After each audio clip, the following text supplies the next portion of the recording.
At a certain point in my life, I made this breakthrough that these things weren't crazy, superstitious proto religions, and they weren't ways to make people feel, the ancients feel better about the afterlife.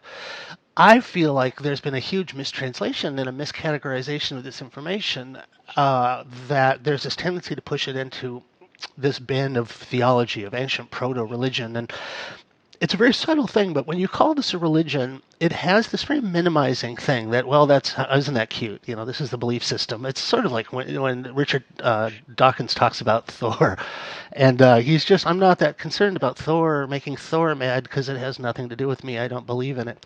And so when you relegate these things to this idea that it's proto-religion, then suddenly it's distanced from you and it doesn't really mean anything to you. But if we reclassify this as science, like I'm kind of fond of talking about it as a crashed UFO that's susceptible to reverse engineering, when we think of this as science, and in particular as a practical, operative, interactive science, it's not even a science that has to do with math or anything abstract. It's this science. It's a very concrete science that has direct applicability to us because it is basically the science of us. It's the science of how this nexus of biological systems arises, creates, or connects us to this experience of consciousness. And so it's a very, when you understand it correctly and it's not mistranslated or misrepresented to you, this is a very practical set of instructions that, in a way, like an owner's manual for the human psyche, that it shows you these polarities and dimensions of consciousness that are sort of hard to find yourself. Not impossible, and one of the points of psychedelics is that you really get to wander around your inner temple and understand more about its structure, and most importantly, to find hidden wings and floors in consciousness that you hadn't experienced before. So one of the things that Magical Egypt has brought to light for me, and so far the small number of people that have seen it, is we've been misunderstanding and mislabeling these ancient things as religion and as weird superstitious god worship, when in fact it is this very sophisticated technical series of schematics and dynamic models that help you not only understand but interact with your consciousness. And at the center of all of that, there's this very important secret about something that's not obvious that can be done with the body as the alembic in a way to perfect us on the three planes. Oh, speaking of that, Hermes the thrice great. We have this character, this famous character from esotericism and from alchemy called Hermes the thrice great. Can you talk about that? Who was Hermes and why thrice great? Well, yeah, Hermes Trismegistus was, I guess, a Hellenistic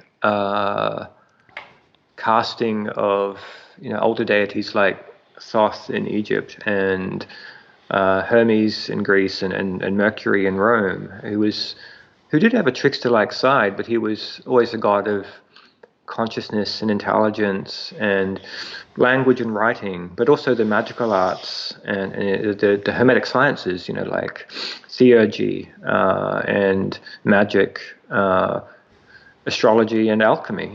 These were the traditional Hermetic sciences. So he's a god that taught and brought into being these other ways of knowing, and I mean, that's just to comment on what you said before about religion versus we dismiss this stuff as mere religion, where in these more esoteric currents it was never a matter of faith in a doctrine. It was always a matter of techniques that would give you gnosis. Yeah, gnosis is a Greek word which we get our word knowledge from, but in the ancient, in certain contexts, it had the meaning of direct experiential knowledge. The G in the Freemasons logo, one of the meanings of the G in the Freemasons logo is said to be gnosis. Anyway, go ahead, I'm sorry. Yeah, and so gnosis is, I mean, and again, we can talk of a triad. We can talk of a triad of faith, reason, and gnosis. Wow. Right. So you've got faith that just has this, belief, blind belief from the heart that something is real. Reason wants empirical evidence or logic to kind of back it up, to prove it's real. Gnosis is really the direct experience of the reality itself. It knows it's real because it's experienced it. And you can take numerous examples in the everyday world, like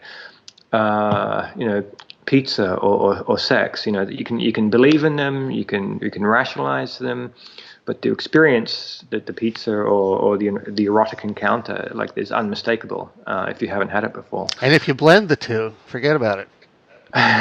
Sex and pizza, right? What's not to love? That's all the rage. And anyway, let's not talk about that. Go ahead. But when it wasn't. We didn't use Gnosis to. I mean, what we're getting at with Gnosis is the experience of these higher metaphysical realities, or the soul of the world, or the mundus imaginalis. So, when you experience that, through a Gnosis, it's very different than, say, having faith in that world, or having rational justifications that philosophically support the existence of that world. So it's like hearing about New York City versus walking through it. Nobody can ever tell you once you've been there.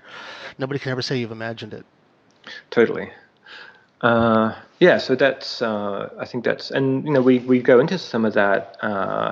We go into some of those Gnostic ideas because the Gnostics were a variety of sects in the ancient world that followed this, a path to Gnosis of some kind. And we spoke a little bit about one of those sects with Hereward Tilton recently. And what was fascinating about that was how there's these Kundalini techniques that are, alluded to or hinted at fairly clearly, I think, in these ancient Greek Gnostic doctrines, and in that context, they talked about it in terms of ascending the spheres, the cosmic spheres, the planetary spheres, which were considered to be these forces which were imprisoning us in a sense, or limiting us to our earthly world. Because in the ancient world, they talked about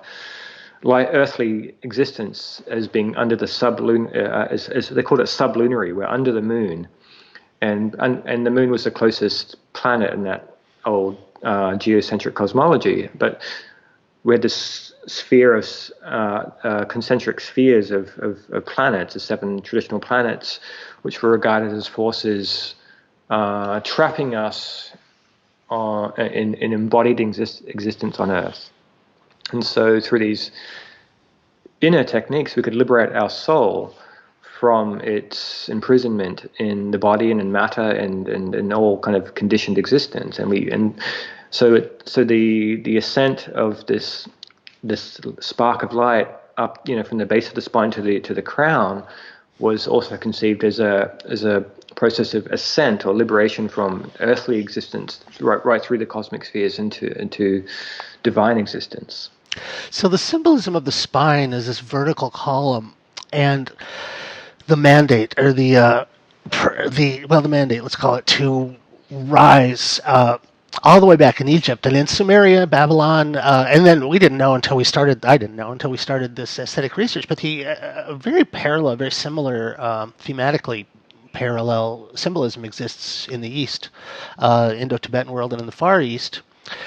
You see these same symbols. In fact, part of the dramatic impetus in episode 5 was that we began a general aesthetic research project. But early on in the project, this same cluster of symbols kept coming up. And I started noticing them in this sort of negative space template in architecture, that in episode 5 of Magical Egypt, we look at architectural and artistic evidence from all different cultures. In the ancient world, it was pervasive, and even in weird pockets in history, you see the same information being conveyed with these same sets of symbols. And they tend to be snakes, triangles, and the third eye, and this sort of triad that is, that's what the triangle is these allusions to this triad, or these two polar opposites coming together to create a third thing. So these allegories that have been so derided and ridiculed and misunderstood over the ages turn out to be this something that I've come to think of as an operating system. That your computer is only as good as the operating system you're running. So most people could get their PC and go to an old discount store and buy Windows 1 or before that, I used to joke about the old ColecoVision or Nintendo video games. Before Sony Game Boy, at the very beginning of video games, there were ColecoVision and Nintendo, and these really kind of cheesy proto video games. You remember Pong, that video game Pong with the two paddles? Bing, bing, bing. You Yeah. can take that operating system and install it on the world's fastest Cray or an M-Wave, and this amazing computer will perfectly and faithfully execute that operating system. It's that idea that computer people know as GIGO, garbage in, garbage out. So your brain is very much like a computer in the sense that the amount of information you have, your cosmology, your map of reality, the thing I referred to before, Jordan Peterson wrote a book called The Map of Meaning.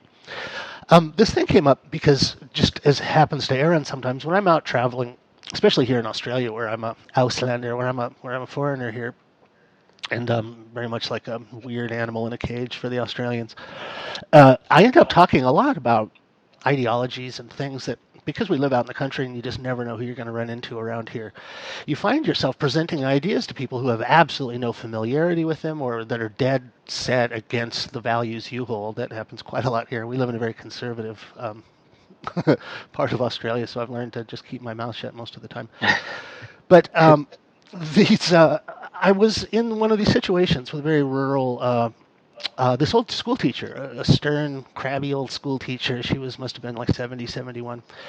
And the subject of alchemy came up, and she started that obligatory deriding of alchemy. And it just popped into my head that you could think of alchemy in this much more harmless way as a system of organization. That if your head was a warehouse, you can all, like anyone, can visualize a warehouse that had a car that's been taken apart, or let's say a F-14 that's been taken apart, and every nut and every bolt is separated, and they're all laying in random piles all over the warehouse. And your warehouse is cluttered, and you can't really do anything with all the parts, and you can't even find a part because there's no real filing system. There's no Dewey Decimal System of organization in your mind. But if you were to study alchemy, and if you were to learn and go through the education process of structuring your psyche according to the old models, where numbers were themselves things. Numbers weren't just quantities, but the first number was the upright triangle. This is very Vedantic, by the way. The upright triangle, which symbolizes fire and the male principle, and the downward triangle, which is I won't do it, but the feminine triangle. The downward triangle is femininity, it's water, it's passivity, it's the mother principle. And in the old days, when you learned symbolism instead of alphanumeric language, every single thing had an association and had a significance to it. If a person were raised in that old way of thinking, you don't need to know millions and millions and millions of separate facts. There is this really fantastically compact and interactive system of 9 netters, 9 archetypes working with one another that create everything we know. And so you can have a brain that's completely cluttered with massive, massive amounts of facts and lists and data, or you can have a fairly small, compact, dynamic model that shows you the way everything works. And it's not just a map or a dynamic model of psyche that's contained in alchemy, but it's this dynamic model of the creative processes of the universe. Totally. And we see that, especially with the 4-element system in the ancient world, which is misconceived as kind of erroneous chemistry, but it's really a streamlined system of principles used to describe the multiplicity of existence. Whereas in our modern science, we generate a whole table of chemical elements, and we have different names for each thing, and it's not a simple system. It's a and it's a system that only applies to one aspect of reality. It only applies to the chemical level of existence. Whereas the 4 elements in the ancient world were, and also the 3 principles, sulfur, mercury, and salt, they were seen as it's much like yin and yang in Taoism. You have sulfur and mercury, or you have fire and water. You have yin and yang. You have day and night. It extends to all the polarities. It extends to all polarities in existence, not just on a chemical level, but on a cosmological level. So right there, instead of having to understand 100,000 things, if you just understand how there's a basic tendency of the universe to take pairs of things and unite them to create a third term. That's amazing to me. So if you're a cook, if you're a musician, if you're a perfume designer, smell works in triangles, triads. The color wheel, every graphic designer knows that three colors in a triangle on the color wheel will always be complementary colors. There's this weird basic propensity at the bedrock of reality to form these triangles. Anyway, go ahead, I'm sorry. No, that's totally. Oh, and to tie it back to what we brought it up for in the first place, we started on Hermes the thrice great. I'm a extremely chaotic force when Aaron's trying to talk, and I'm hell bent from keeping him from ever getting to the end of one of his stories. But the point that we started before about Hermes the thrice great, Hermes perfected on the three levels, which would be, is it like body, mind, and spirit? Body, soul? Yeah, there's a lot to, again, like the elements of yin and yang. You can unpack it on any level of existence or reality, but the main ones, I mean, the ones I like to kind of ground it in a cosmological or cosmogonic level, how the universe was created and what brought it into being and what it is. And so it's the principle of divine mind itself, which is in Egyptian theology, it was considered to be latent. Well, the origin of everything was this latent divine mind. And then from that, it generated a creative force, which was personified as different creative divinities or a creator god. And the creative forces or the creative entity created the material universe as we know it. And that became the body of the divine mind through the mediation of this divine creative personification. So it's, we see that the natural universe itself is the body of the divine mind through these creative principles which mediated to bring it into being. And on another level, I like to think of the Hermetic sciences as corresponding to these levels of the creative process. So there's theurgy, which is the workings of the gods, literally. There's astrology and there's alchemy, and all three of those sciences, or each of those sciences, correspond to one of those phases of the process. But the divine mind itself, or the nature of divinity, is what theurgy was concerned with. In a sense, it's the highest science because it's trying to take human consciousness back to its divine origin, its divine consciousness. Astrology is more about the mediating realms in between that divine origin and our earthly existence. So it's those planetary spheres that, like we were saying before, mediate between us and our ultimate divine nature. And then alchemy is very much embodied in the material world itself. Alchemy is how the divine energies and divine consciousness move through the metals and minerals and clays and plants and living beings, and how these are extensions or vehicles for divine forces, and ultimately can all lead us back to divine consciousness as well. So thrice great, Hermes the thrice great, or Hermes the thrice perfected. To me, and this will probably be a garish oversimplification, but Hermes the thrice great was this emblematic character in alchemy. And when you say thrice great, to me it means the alchemical process was applied and completed to the three aspects of being. So there's an alchemy that has to do with the body that we'll talk about, the nadon, and this chemical, physical process of alchemy that goes through the body. Then there's an alchemy of the psyche, which is this triangle we were talking about waking, sleeping state, and hypnagogic state, or in a certain sense, the triad between the two hemispheres of the brain, which are kind of polarities of consciousness, and then this third middle thing that can happen. In moments of Kundalini, one of the theories, there's not a lot of concrete work in the West about Kundalini, but one of the theories about why the Kundalini experience, this threshold experience, everyone who's had one reports this weird connection to a kind of all-knowingness. People talk about the Akashic records, or artists just talk about this flood of epiphanies. But there's a certain state of mental or psychic perfection, this third term, the gold that comes from the lead of consciousness, is this connection to all knowing, or the state of epiphany or creativity that artists are so in constant pursuit of. And then the third type of alchemy would be this sort of metaphysical or spiritual or psycho-spiritual alchemy, which I don't understand quite as well, but has to do in some sense with the symbol of the Ouroboros, that how subjectively it seems like we have these little stretches or durations of life that start and end, but in the ancient model there's this continuity of life, and that we spend some of our conscious cycle in the waking physical incarnate state, but then this other half, that whole incredibly important concept of the afterlife or the underworld, is that your consciousness continues outside of the physical vehicle in between bodies. And the other thing that you said that I thought was very interesting was, well, let's just leave it at that, that the three perfected on the three, thrice perfected, Hermes the thrice great or Hermes the thrice perfected, gives you in its very name this hint as to the applicability of alchemy, that there are three parts of yourself that can be transmuted through the alchemical process. Yeah, no, I think that's a really good model for understanding the different applications of alchemy, yeah, certainly the body,